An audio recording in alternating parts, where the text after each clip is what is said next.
নমস্কার বন্ধুরা, আজ আমি চলে এসেছি আরেকটা রেসিপি নিয়ে। তোমরা দেখতেই পাচ্ছ এখানে ঝিঙে নিয়ে নিয়েছি অনেকগুলো। আজকে আমি বানাবো বাংলাদেশের ঐতিহ্যবাহী ঝিঙে শুক্তো, চিংড়ি দিয়ে ঝিঙে শুক্তো। মানে দারুণ রান্না এটা। এটা আমার শ্বশুরবাড়ির থেকে শেখা। আজকে তোমাদের সাথে আমি এটা শেয়ার করব। ঝিঙেগুলোকে আমি এভাবে কেটে নিয়েছি একদম পাতলা পাতলা করে, আর এর সাথে একটা বেগুনকেও একদম ঝিরিঝিরি করে কেটে নিয়েছি, আর একটা আলুকেও না একদম ঝিরিঝিরি করে কেটে নিয়েছি। এখানকার হিরো কিন্তু ঝিঙে, আর আলুটা এই কারণে দিয়েছি নাহলে জল টানবে না। আর চিংড়িগুলোকে ভালো করে ধুয়ে নুন হলুদ মাখিয়ে নিয়েছি। কড়াইতে সর্ষের তেল বসিয়ে দিয়েছি। রান্নাটা আমার সর্ষের তেলেই হবে। আগে চিংড়িগুলোকে ভালো করে ভেজে নেব।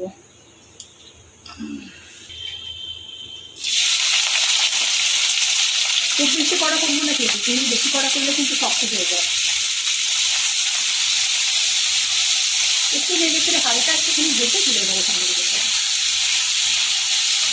মাছগুলো হালকা করে ভেজে নিয়েছি। এবার ওই কড়াইয়ের মধ্যে আরও 1 চামচ সর্ষের তেল দিলাম। এই রান্নাটাতে কিন্তু তেল খুব বেশি লাগে না। তেলটা গরম হলে পরে ফোড়নে দেবো মৌরি, রাঁধুনি, একটা তেজপাতাকে 2 টুকরো করে নিয়েছি, আর সামান্য একটুখানি মেথি নিয়েছি। কারণ মেথি বেশি দিলে কিন্তু মুখের মধ্যে পড়লে তেতো তেতো লাগবে, তাই মেথিটা একদম কম। এই রান্নায় কিন্তু কোনো লঙ্কার ব্যবহার হবে না, শুকনো লঙ্কা, কাঁচা লঙ্কা, লঙ্কার গুঁড়ো কোনো কিছু ব্যবহার হবে না। তেল গরম হতে শুরু করেছে, ফোড়নটা আমি দিয়ে দেবো।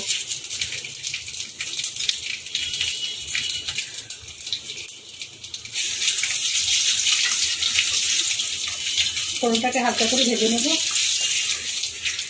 ফোড়নের সুন্দর গন্ধ বেরোতে শুরু করেছে। এখন আগে আলুগুলোকে দেবো।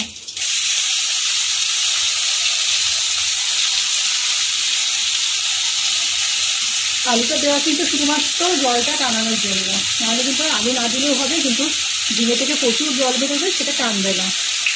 তখন আবার তাহলে চালের গুঁড়ো ব্যবহার করতে হবে। আর চালের গুঁড়ো আমার না রান্নার দিকে খুব একটা ভালো লাগে না, ক্যাপচেপ করে যেন মুখের মধ্যে।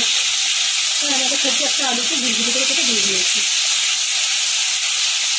কিন্তু এইভাবে ঝিঙে থাকতে থাকতে এইভাবে একবার বানিয়ে খেয়ে দেখে দুর্দান্ত লাগে। এক থালা ভাত এই ঝিঙে শুক্তো দিয়ে খাওয়া হয়ে যাবে।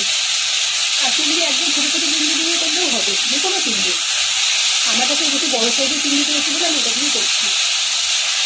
আর এটাকে একটু নেড়ে নিয়েছি। এবার বেগুনটাকে দেবো, আর এই ঝিঙেটাকে আগে দিলে কিন্তু জল বেরিয়ে যাবে।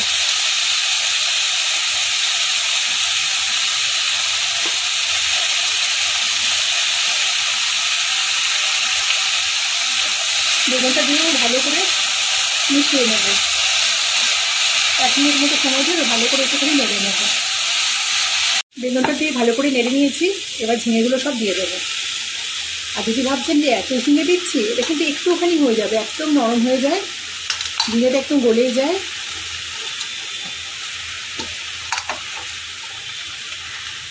আর এই রান্নাটাতে ঝিঙেটা না বেশি দিলে ভালোই লাগবে না। কড়াইটা মোটামুটি ভর্তি হয়ে গেল। এবার একটু হালকা করে নাড়বো। আগে নেড়ে নেবো। এখন কিন্তু আমি কোনো মশলার ব্যবহার করিনি, শুধু ফোড়নটাই দিয়েছি। একটুখানি নেড়ে নিই, তারপরে আবার সব কিছু দেবো। এটাকে ভালো করে মিশিয়ে নিয়েছি। এবার এর মধ্যে দিয়ে দেবো হলুদের গুঁড়ো, আর দেবো পরিমাণ মতো লবণ। লবণটা বুঝে দিতে হবে, কিন্তু এটা কিন্তু খুবই নরম হয়ে যাবে, একদমই কমে যাবে। সেই জন্য খুব বেশি লবণের কিন্তু ব্যবহার এখানে করা যাবে না। আর লবণটা দেওয়া মাত্র জল বেরোতে শুরু করবে। হলুদ আর লবণটা দিয়ে ভালো করে নেড়ে চেড়ে নিচ্ছি।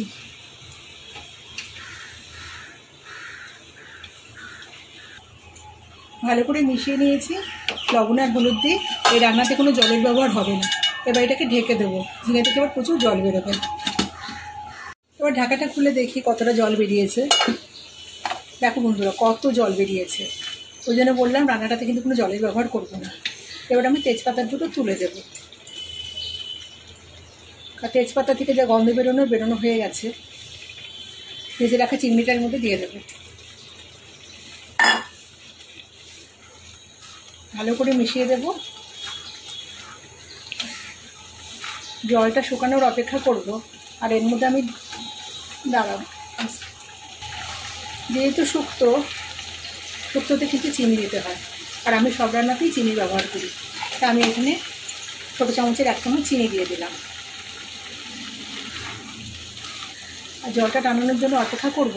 আর দিয়ে দেবো সামান্য একটুখানি আদা, কেটে ঘষে নিয়েছি।